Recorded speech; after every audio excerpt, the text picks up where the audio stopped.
اللہ الرحمن الرحیم الحمدللہ رب العالمین والصلاة والسلام علی سید الانبیاء والمرسلین وعلی آلہ الطیبین الطاہرین اما بعد فقد قال اللہ سبحانہ وتعالی فی کتابہ المجید بسم اللہ الرحمن الرحیم وَكُلَّ شَيْءٍ أَحْصَيْنَاهُ فِي إِمَامٍ مُبِينٍ۔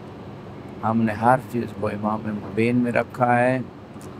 امام موسیٰ کاظم علیہ السلام کے علم کے حوالے سے اگر ہم بات کریں، آپ کی سیرت کے حوالے سے بات کریں تو بہت ساری آیات ہیں، جیسے کہ یہی آیت امام کے علم کے بارے میں بتا رہی کہ امام کے پاس ہر چیز کا علم ہے۔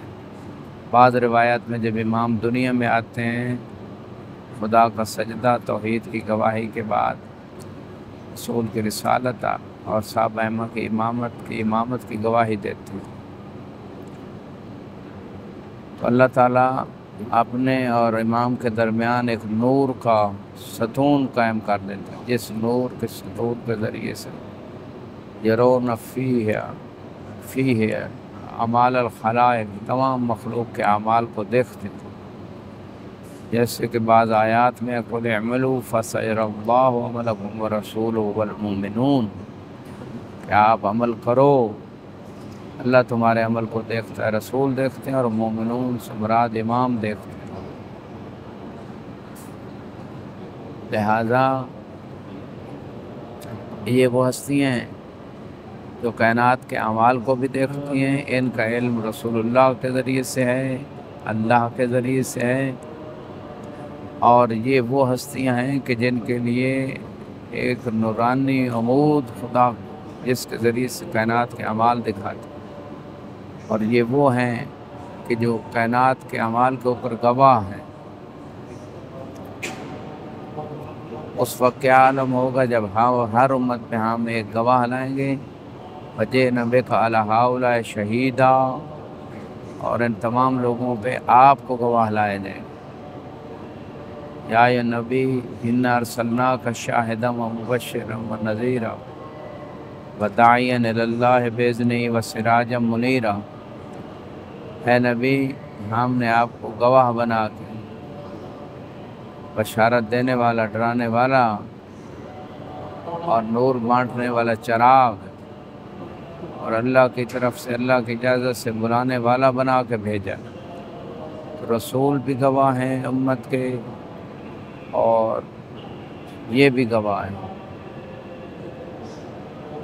ان کو امت وسط بھی کہا گیا۔ یہ اعمال انسانوں کے اوپر گواہ قرار دیے گئے قرآن کی آیتوں کی روشنی، اور گواہ وہ ہوتا ہے جو دیکھ رہا ہو عمل، گواہ وہ ہوتا ہے جسے علم ہو۔ لہذا خدا نے جب ان کو حجت قرار دیا تو علم بھی عطا کیا، اللہ کا علم ذاتی ہے، ان کو اللہ نے عطا کیا۔ بہت ساری آیتوں کے ساتھ ساتھ بہت ساری ایسی روایات ہیں، جیسے کہ کافی میں پورا ایک چیپٹر ہے، علامہ کلینی نے بہت ساری ایسی روایات کو جمع کیا کہ جس میں انہوں نے تواتر کے حد تک یہ بات قطعی طور پہ ثابت کی۔ امام کے پاس سابقہ علم بھی ہے، آئندہ کا علم بھی ہے، وَلَا يَخْفَىٰ عَلَيْهِ شَيْءٌ، امام پہ کوئی بات مخفی نہیں ہوتی، امام کے سامنے یہ دیواریں حائل نہیں ہوتی۔ امام علیہ السلام، چاہے امام موسیٰ کاظم علیہ السلام ہوں یا دوسرے امام، وہ عالم انوار میں بھی عالم تھے، وہ عالم بشریت میں آئے تب بھی عالم تھے۔ ان کو کسی مسئلہ عقائدی یا فقہی یا دینی بتانے کے لیے کسی سوال کی ضرورت نہیں ہے۔ اللہ نے ان کو عالم بنایا، جب بھی کسی نے کسی زبان میں کوئی سوال پوچھا فوراً جواب دیتے۔ وَعُلِّمْنَا مَنطِقَ الطَّيْرِ، معصوم فرماتے ہیں جیسے قرآن میں بھی ہے کہ ہمیں پرندوں کی بولیاں بھی سکھائیں گی، جانوروں کی بولیاں بھی۔ امام الانس والجن، یہ انسانوں کے امام بھی ہے، یہ جنوں کے امام بھی ہے۔ یہ سارے کمالات و طاقت و قدرت ہونے کے باوجود ایک طبیعی زندگی گزار کے دنیا کو یہ سمجھانا چاہتے ہیں کہ جیسے بھی حالات ہوں، ان حالات میں اللہ کی اطاعت کی جا سکتی، قرآن اور اہل بیت کی سیرت پہ چلا جا سکتا ہے۔ لہٰذا جتنے بھی مشکل حالات ہوں، انسان کو ان ہستیوں کی سیرت کو سامنے رکھنا ہوگا۔ جیسے کہ قرآن میں ارشاد ہوتا ہے والقاظمین الغیظ، غصے کو پی جانے والے۔ یہ صفت امام موسیٰ کاظم علیہ السلام کی ابرز ترین صفات میں سے ہے۔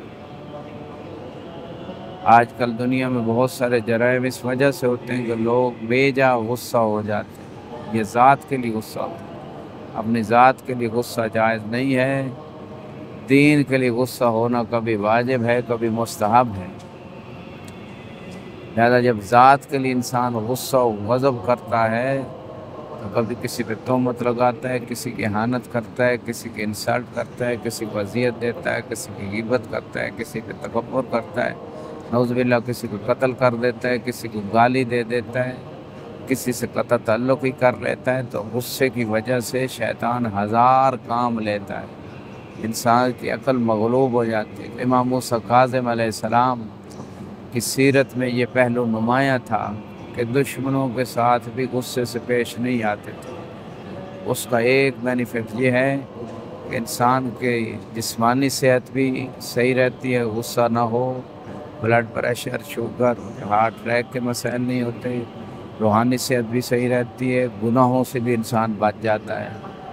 اور دشمن جو غصہ دلا رہا ہے یا مخالف یا دوست جو بھی ہے، اس کی ہدایت اور اس کی اصلاح کے لیے غصہ پی جانا ایک بہترین چیز ہے۔ غصے کے گھونٹ کڑوے ہوتے ہیں، نتیجہ بڑا میٹھا ہوتا ہے، اور وہ نتیجہ یہی ہے کہ انسان کو اجر بھی ملتا ہے، قرب خدا بھی ملتا ہے، اور دوسرے بندے کی اصلاح کے چانس بڑھ جاتے ہیں۔ وہ دیکھتا ہے کہ اس بندے نے میری اس گفتگو کے باوجود، انسلٹنگ گفتگو کے باوجود غصہ نہیں کیا۔ وآخر دعوانا ان الحمد للہ رب العالمین۔